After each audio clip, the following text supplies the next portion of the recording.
Ladies and gentlemen, welcome to another exciting Australian Indian Radio and Brisbane Indian Times daily Facebook Live on the 22nd of September.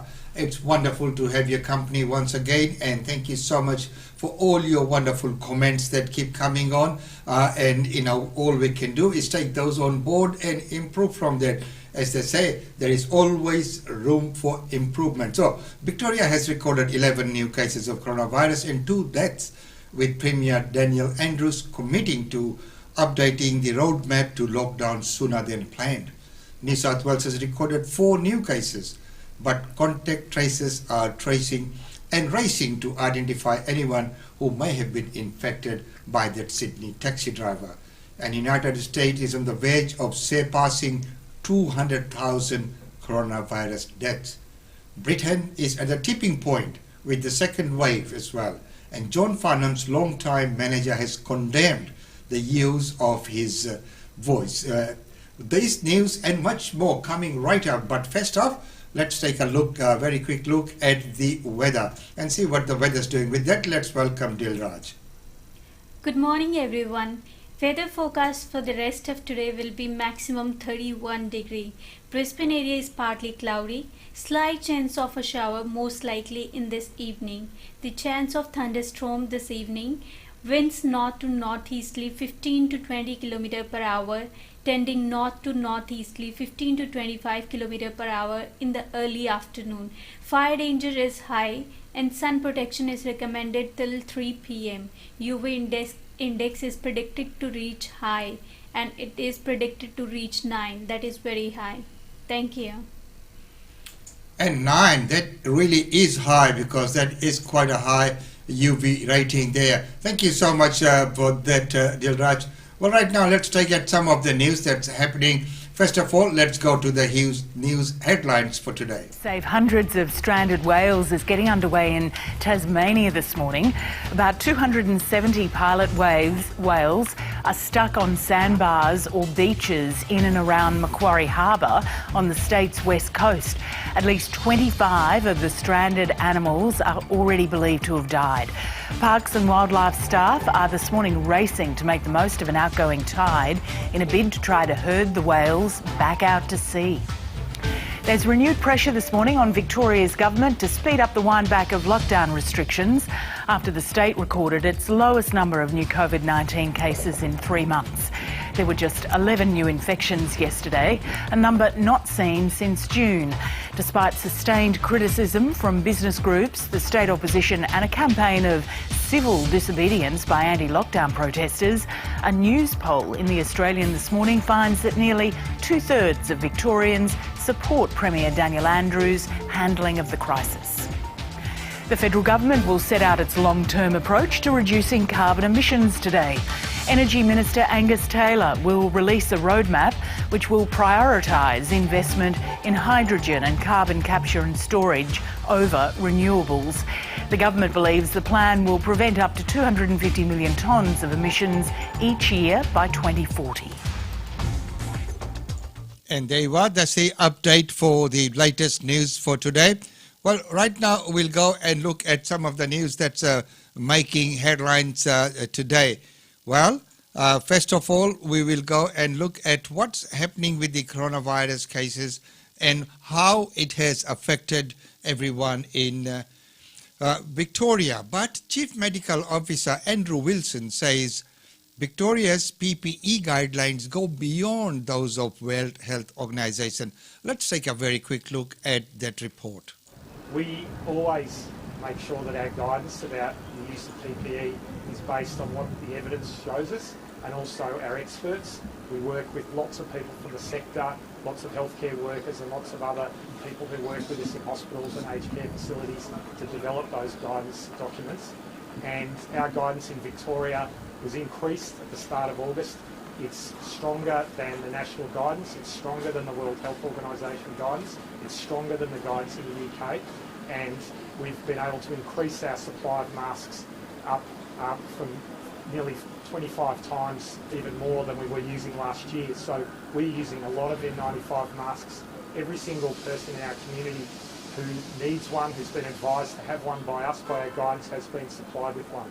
And so we want to make sure that they're always feeling safe at work and that they understand that we're doing everything we can to make sure there's enough masks for us now and also into the future. Not everybody who wants one has got one. No, there's people who ask for them in situations where our expert advice is that it's not necessary. And that has been something that we review every week. We look at what's happening in the rest of the world, what other countries are doing. But when we increased our guidance, we increased it from using about 50 to 100,000 masks per week up to 900,000, which we used a couple of weeks ago. Are the guidelines written with the amount of supply in mind? We've never made any guideline that's been impacted on by the supply. We obviously keep an eye on the supply. We want to understand about the impact of changes we made.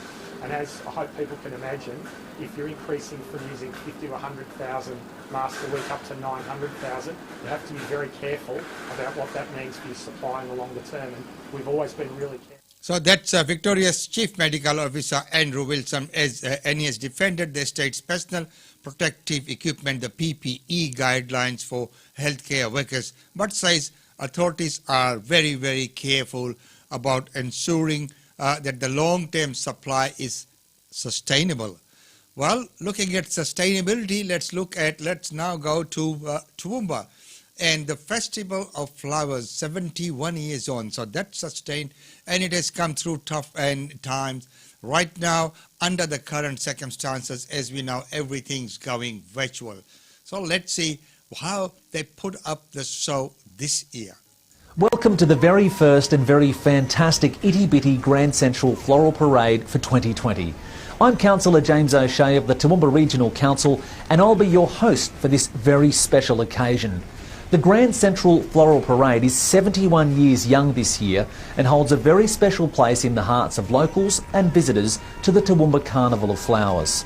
I acknowledge the Aboriginal parties whose songlines traverse these lands, the Western Waka Waka, Gayabal and Jarrawa peoples, and pay respects to their elders, past, present and emerging. It is now my blooming pleasure to welcome His Worship, the Mayor of the Toowoomba Regional Council, Councillor Paul Antonio. Spring never disappoints, and the stage has been set for a wonderful celebration of our region's natural beauty. The Grand Central Floral Parade is a major part of the magnificent 71-year history of the Toowoomba Carnival of Flowers, and today we celebrate its rich traditions. COVID-19 wasn't going to stop the Toowoomba region from celebrating all things spring and the colours that this beautiful season brings to our city and to our region. The flagship event of the Toowoomba Carnival of Flowers has been reimagined to be virtual, so friends and family from around Australia and the world can see it. The Grand Central Floral Parade holds a very special place in our calendar and in our lives, and I want to thank everyone that has built their Itty Bitty parade entries. They are magnificent. It is my honour to officially welcome all viewers to watch and enjoy the Itty Bitty version of the 2020 Grand Central Floral Parade. Toowoomba Carnival. So the Itty Bitty version of the carnival, and it's quite nice. Of course, live streaming sometimes the quality of the stream, but even then, there's people who are taking advantage of that and viewing from all around the world. People who probably didn't even know what Toowoomba was or where was Toowoomba, that Toowoomba existed, would now know or get a chance to see, because once it goes online, it stays online. And someone somewhere will pick it up and they all look at it. Look at the runaway success of an evening of gratitude, and we were so proud to have promoted that through our exclusive media partnership with the three groups.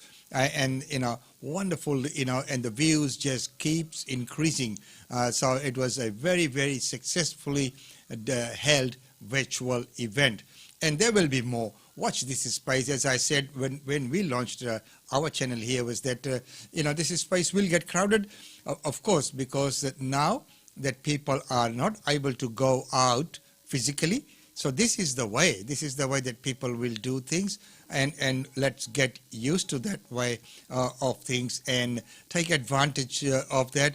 And of course, there will be more innovative ways, and there will be more things that would come on. We know that there are so many service providers now jumping on board and promoting to use their services to, number one, produce the show, number two, to host the show, number three, to stream the show, and maintaining a very good quality as well. It is also dependent upon the strength of the internet that you have. Well, talking about that evening of gratitude, now tell me who saw Devika Maharaj sing there. Well, we'll bring her song maybe tomorrow live here, and we'll all get a chance to see that if you have missed that. So, well done coming on the stage, and so it was wonderful to see that. Well, right now, let's keep moving on with the show because there's so much news that. So we have been to Toowoomba, right, and we started off with Victoria. Now it's time to go to New South Wales. We know from the advice of experts that the disease is circulating, especially in Western and Southwestern Sydney, and we need to make sure we keep testing rates high to be able to combat that. And we also know that during the school holidays, families understandably will be moving all across New South Wales. And if the virus is circulating in parts of the state, with so much mobility going on, we do worry about what that might mean for the other parts of the state.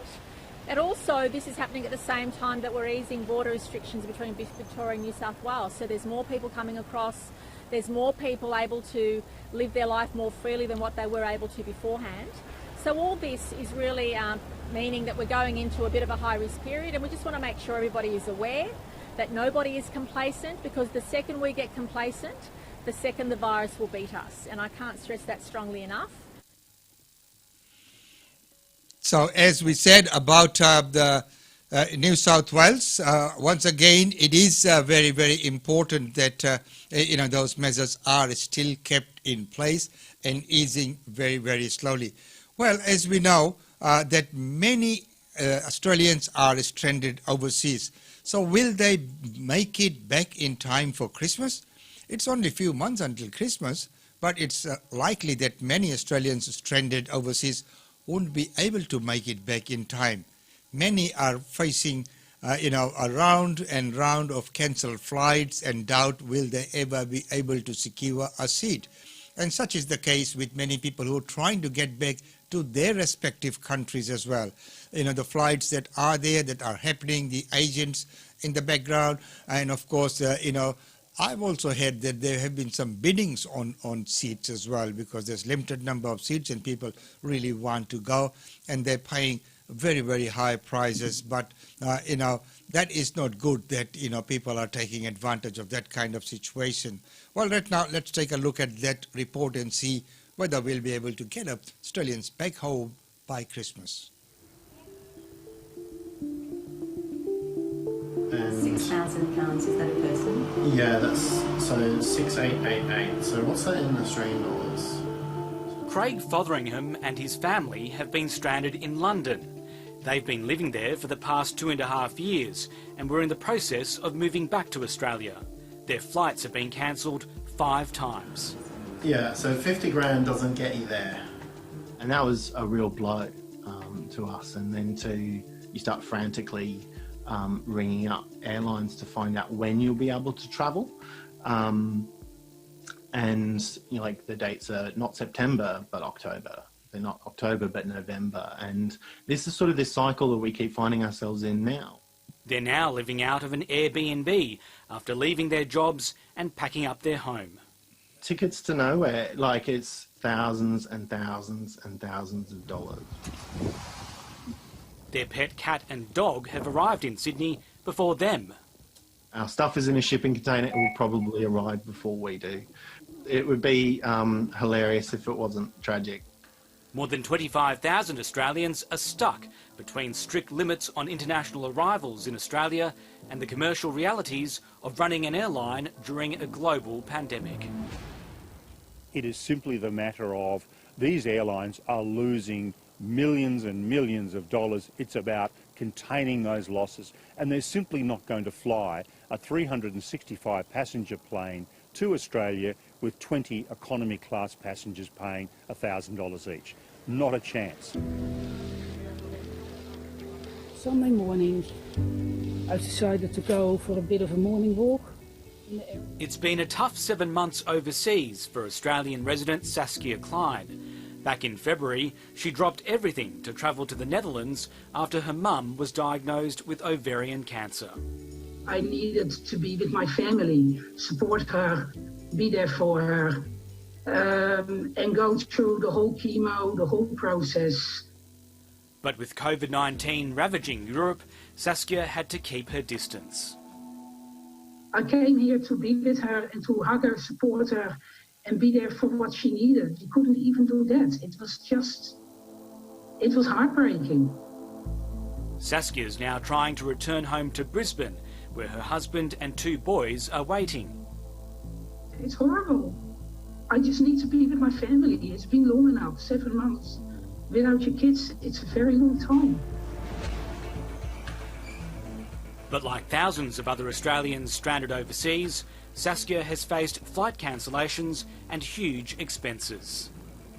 For a one-way ticket, probably close to 6,000-7,000 Australian dollars, plus the quarantine on top of that. And that is the sign of the times when, there's so many flights that have been cancelled, the airlines, the reality, as was mentioned, that, for them to, a 375 passenger plane, they won't fly from London back to, Australia for 20 people. It's just not viable until it was subsidized by the government. And once they make that move, a precedent will be set, and that will be a dangerous precedent to be setting. Well, right now, let's take a very quick look at a bit of real estate and what's happening in the real estate sector. Will landlords be forced to sell with vacancies on the rise and rental returns on the decline? But is that so? We can look at the journalist and their report, but today Elise will be talking to CoreLogic's head Eliza Owen, but we will be analysing the situation as well, as we know that every week we have the real estate update from GlobeNet Realty's Usha Chandra, and of course we will be bringing in the research, the expert from PRD who put out all the market reports, and ST, so Dr. ST, we get her here every month once the reports are done. But right now let's take a look at this report by Alice when she talks to Eliza Owen, and this is on the rental situation right here at this point in time. Our local market today hit its lowest level in 3 months during trade. The ASX 200 recovering slightly to finish down 0.7%. And the Aussie dollar is currently buying still just above 73 US. Well, the Commonwealth Bank warned on this program around a month ago they will be looking for investors under pressure to sell before they look to homeowners. And a government housing report today highlighted the problems facing landlords. With immigration effectively shut down, rental demand and rents will continue to decline. So far, property prices haven't really budged, but as assistance programs end, that should change. CoreLogic's Head of Research, Eliza Owen, joined me. Look, at the macro level, we see that property value declines have been fairly orderly. Since the start of the pandemic, property values have only declined 2%. And again, that's been aided by these sort of very low levels of stock. But it does vary depending on where you're looking at across Australia. It's not one dwelling market. Another pain point for the market has definitely been the rental markets, with the closure of international borders, the loss of jobs across services like food and accommodation. These are your populations that are typically renters, and as a result we've seen some fairly localised pain points where rents are down by about 13%, for example, across the Melbourne inner region since the start of the pandemic. You mentioned that rents, in particular in Melbourne, have come screaming down, but what about the rest of the country? Yeah, it's really interesting. We've done some work about proximity of rental markets to the CBDs of Sydney, Melbourne and Brisbane, and we've generally found that the further from the CBD these rental markets are, the more likely the price declines have been mild, or we've actually even seen some increases. So regional rent markets since the start of the pandemic, a lot of that, I would say, is because of that relatively different exposure to net overseas migration as a source of housing demand. And we've seen warnings from the major banks. Do you expect, I mean, we're starting to see the leniency be clawed back at the end of this month. Is your prediction that we'll start to see more properties come to the market then, or will it take several months for it to come through?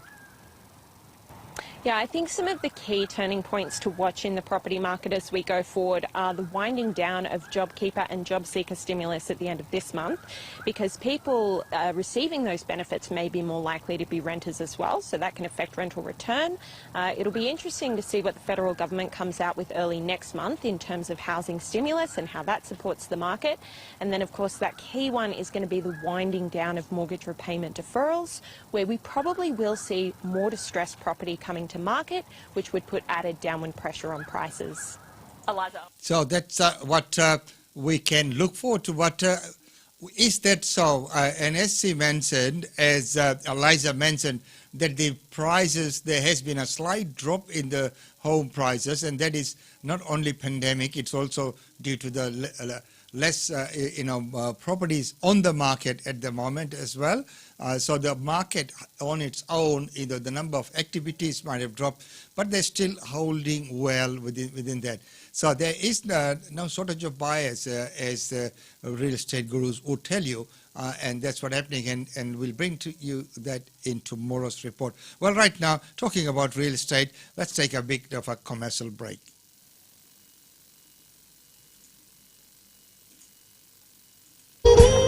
GlobeNet Realty. GlobeNet Realty has been the longest established, trusted and respected agency in its trade area. Washa Chandra, Director of GlobeNet Realty, provides honest and ethical service to her customers. If you are thinking of investing in Brisbane real estate market, or if you are seeking professional property management, then you should contact Usha Chandra today on landline 3865 4466 or mobile 0419 775 416. And for further updates, log on to our website www.globenetralty.com.au. GlobeNet Realty is your own local real estate agency. Situated at Shop 52281 Sandgate Road, Boondall. GlobeNet Realty. Real estate is our world.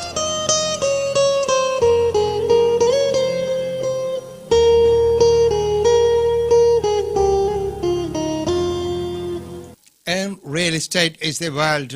And as I mentioned, that tomorrow we will bring to you the weekly report and the weekly update from GlobeNet Realty. Well, right now, moving on with the news in brief, Melbourne's libraries are calling older members to check how they are going during the lockdown. So some libraries in Melbourne's northeast have decided to call every single older member to check on how they're doing during this lockdown.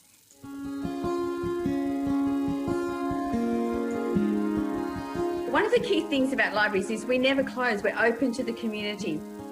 So to be told that we had to close, literally, we had to close the doors to the community, was a real shock for all of us.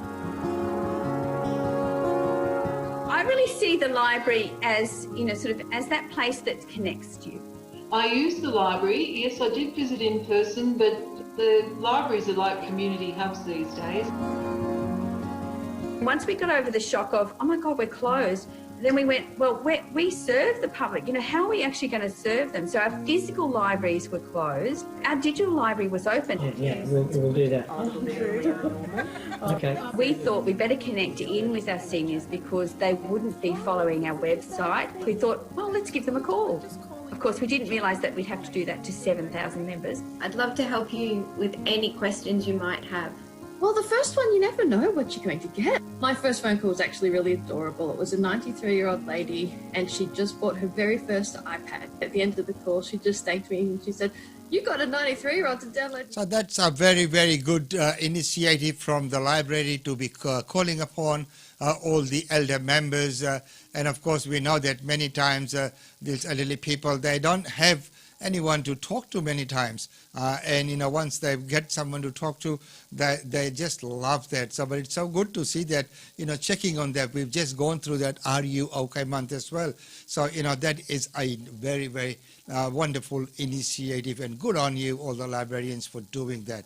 Well, right now, we looked at how that, you know, there's so many people stranded overseas, and whether or not we will be able to get Australians back home by Christmas this year, which is just months away, literally. It's scary how fast the time's flying.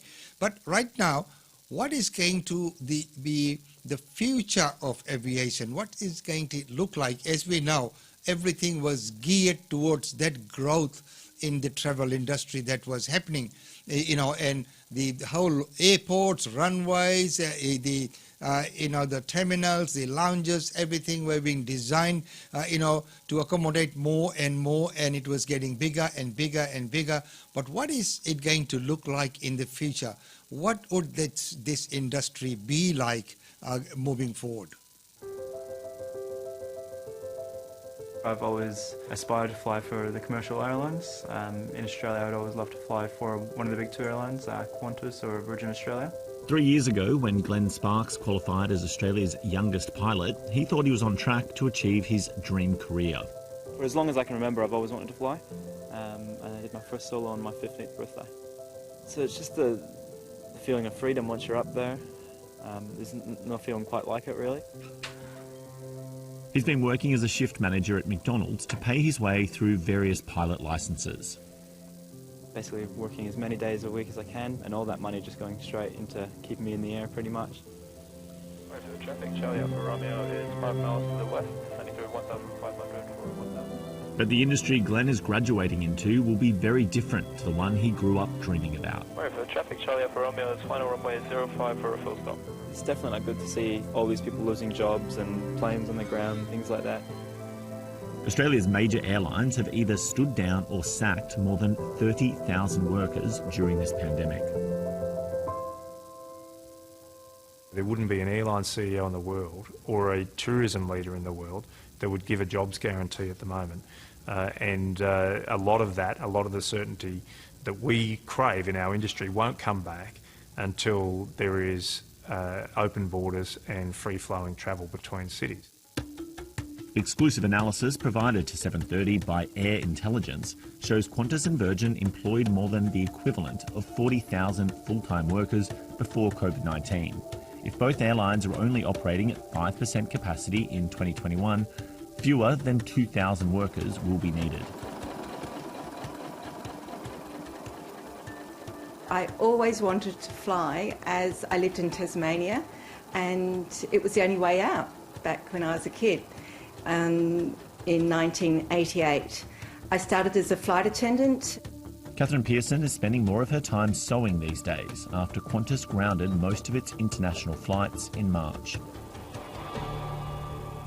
I found out that I had 3 COVID-19 passengers on my flight home, and I'd actually had a lot to deal with one of them. So I was immediately sent off to be tested and went straight into self-isolation. And that 14 days sitting here in my apartment, I realised straight away that I had to be in control. So I started applying for jobs straight away. Catherine has moved into one of the few job growth areas, working in administration at a hospital. But she's still hoping to return to aviation when things improve. Definitely going to return to being a flight attendant, I have no doubts. We like to travel, people need to travel, and Australia, we're an end destination, and we want to get our families and people back all out around the world. While it was virtually grounded due to the pandemic, Virgin Australia went into administration. It binned its low-cost service Tiger and has a new owner. But now it says the biggest threat to its future are closed state borders. we're not advocating for a full and unconsidered reopening of borders. We get that there needs to be some restrictions to make sure that there's not a spread of the virus. But where you have no cases at either end, there is no logic to keep those routes closed. Queensland will continue to have our borders closed to keep Queenslanders safe. Analysts warn that even if borders are open, it's going to be hard to get airliners flying again. Pilots will need to fly enough mandatory hours in either planes or simulators in order to once again qualify to take passengers. The biggest problem you're going to have is bringing semi-stood-down aircraft back into service and going through all of the engineering checks, because we don't have a finite amount of labour and we can't bring them from anywhere. The morning routine is, if I'm a 5 o'clock start, that's when normally our morning shift starts. I'm getting up at 3:30 and then off for the hour and a bit travel off to work, and yeah, fighting the Sydney traffic. Baggage handler Graham Mackay was taken by surprise when Qantas announced in August it would outsource nearly 2,500 ground handling jobs to third-party contractors. Yeah, it's a shock, and we can't explain why or where it's come from. It's not made redundant or anything, it's just replacing us with a cheaper labour hire company. We've just been told that we've got 3 months and then we're gone. We've got to try to bid for our jobs. We're there, we're trained, we're doing the job already. Why do we need to be replaced? Qantas says it needs to take drastic action to survive, and it expects the changes will save it $100 million. I feel that the pandemic is an excuse. It's not, warranted to lose our jobs over that. I understand that, if we were getting paid, yes, but the JobKeeper is there to protect Australian jobs. We're going to keep fighting for our job. You can ask any Qantas worker, we love the company and we love for what it stands for, and we want to keep our jobs. Back in Western Australia, Glenn Sparks is hoping the industry will rebound by the time he gets his commercial licence. The demand's already there for people to fly. It's just building that confidence back up again once we pass through the pandemic. I don't see why it couldn't go back to what it was before. Well, we'll be flying again. So, the hope is there. And as was mentioned that, it's not just easy as saying, okay, all right, let's fly again. The aircrafts need to be checked and all the engineering has to be in place.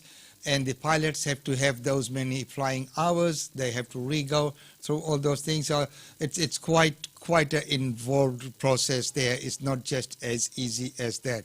So, right now we will finish off today's segment.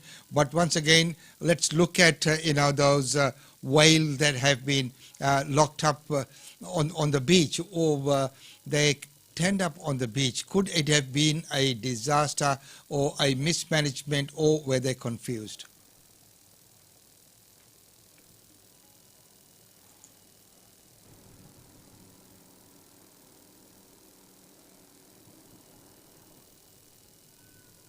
Well, pilot whales, in this case, this is a species being reported at this stage, are known to use echolocation or biological sonar. So this is kind of like seeing the world through clicks and sounds, and there may be a case where you've got an individual leading the pod or a couple, and they may have been able to, unfortunately in this case, misnavigate.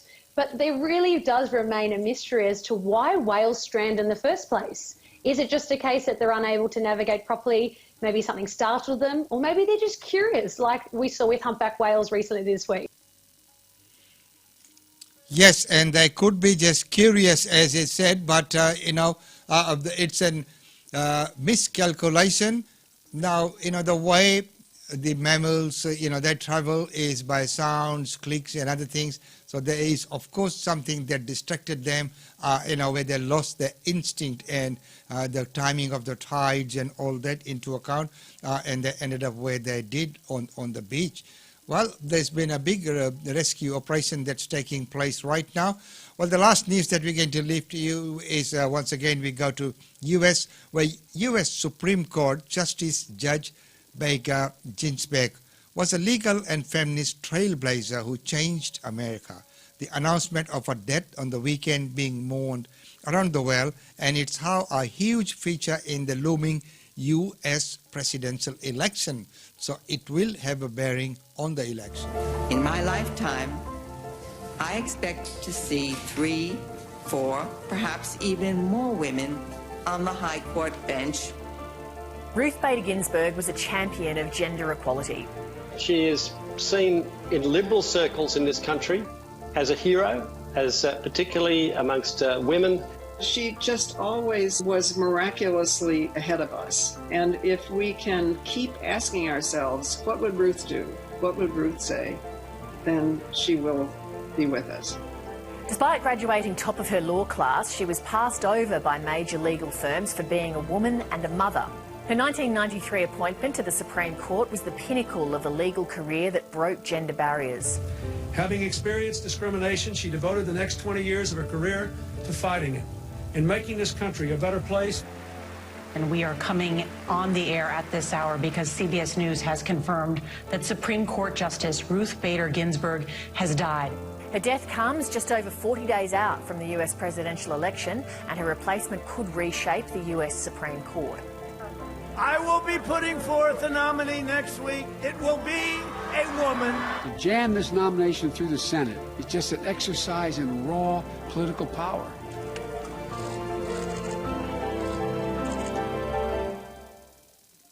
Earlier, I spoke to Republican strategist Rick Wilson. So, ladies and gentlemen, with that report, I need to say goodbye. It's been wonderful having your company. But before we go, let's take a very quick look at the events and see what's happening around.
Thank you very much for your company. It's been wonderful having your company. And until tomorrow, it's goodbye from me. I'll see you tomorrow. Until that time, be good and stay very, very safe. Thank you very much.